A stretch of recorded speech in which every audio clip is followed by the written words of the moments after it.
আমরা এই জিনিসটা আমাদের নোটিশে নিয়েছি, শুধু গত রাত না, তার তো আমরা এইটা প্রেডিক্ট করতে পেরে আমরা আসলে শনিবারের সকালে আমরা বিশেষ একটা ব্যবস্থা নেওয়ার জন্য সিদ্ধান্ত নিয়েছি।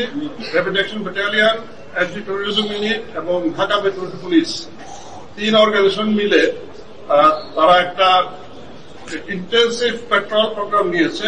আজকের থেকে এটা বাস্তবায়িত হবে আশা করি। আমরা দেখি এইভাবে উন্নতি হয় কিনা, না হয় আমাদের অন্য স্ট্র্যাটেজি নিতে হবে। স্যার, এইসব কাণ্ড বা ছিনতাই কাণ্ডগুলোতে রাজনৈতিক কোন সংশ্লিষ্টতা পাওয়া যাচ্ছে আছে? এটা আমরা তদন্তে বোঝা যাবে। আমরা গতকালও র্যাব একজন ছিনতাইকারীকে ধরেছে, সেটা সরাসরি ছিনতাই করার সময় নয়, কিন্তু সংবাদের ভিত্তিতে তার আস্তানায় গিয়ে তার কাছে এই চাপাতি, ছুরি এগুলো পাওয়া গেছে এবং 6 লক্ষ টাকা মডেল করা। এর নামটা মনে হয় টুন্ডা বাবু, এরকম আমি কি ভুলে গেলাম। বাট ইন এনি কেস আমরা আনটিল উই ক্যান ইনভেস্টিগেট, আমরা ডেফিনেটিভ ওইভাবে বলাটা ঠিক হবে না। We are in the job.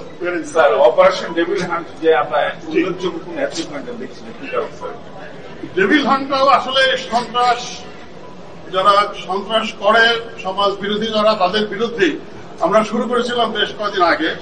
আমাদের সারা দেশে দেশব্যাপী এটা হচ্ছে। এখন ঢাকা সিটিতে স্পেসিফিক্যালি নগরের ক্রাইমটা একটু ডিফারেন্ট। আসলে এটা সারা দেশের যে টপোগ্রাফি তার সাথে পুরোপুরি মিলে না। এইখানটার জন্য actually we need to take a different strategy. সেটা আমরা নেওয়ার চেষ্টা করছি। আমরা আপনাদের কোঅপারেশন চাই, মানে wherever there is আপনারা আমাদেরকে জানান। আমরা সোশ্যাল মিডিয়ার কাছ থেকেও পাচ্ছি। আমরা এদেরকে আমরা এই ইনপুট গুলো নিয়ে উই আর ট্রাইং। আমি সারা রাত রাজশাহীতে থেকেও I feel in touch with police commissioner. আমার মনে হয় যে will be able to reduce the fear. Devil হান্টে আমরা যৌথ বাহিনীতে আলাদা আলাদাভাবে প্রত্যেকটা বাহিনী আসলে সাহায্য করছে, কিন্তু আসলে যৌথ উদ্যোগটা প্রয়োজন মনে করছে। আছে আসলে যৌথ বাহিনীতে হয় কি, আর্মির একটা সাইজেবল কম্পোনেন্ট থাকে।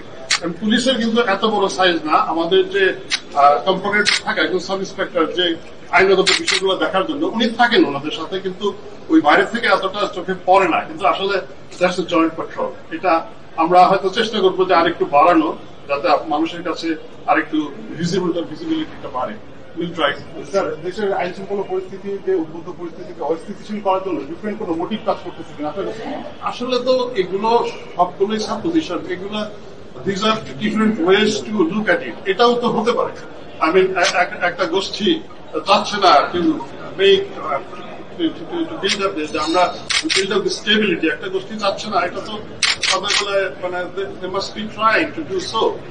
এটা খুব স্বাভাবিক এবং সেটা পেছনে রাজনৈতিক উদ্দেশ্য থাকতে পারে। আবার এমনিতে জাস্ট ক্রিমিনালস, যে এই সময়ে তারা হয়তো মনে করছে যে আমরা হিউম্যান রাইটস এর সমস্ত অ্যাসপেক্ট গুলা আমরা মেনে চলবো। তার মানে আগে যে তাদের একটা আতঙ্ক ছিল, হয়তো বা তারা ওইরকম চেষ্টা করছে যে এখন তো আমাদেরকে অ্যাটলিস্ট তারা ধরে আদালতে চালান দিয়ে দিবে, কিন্তু এর চাইতে বেশি কিছু করবে না।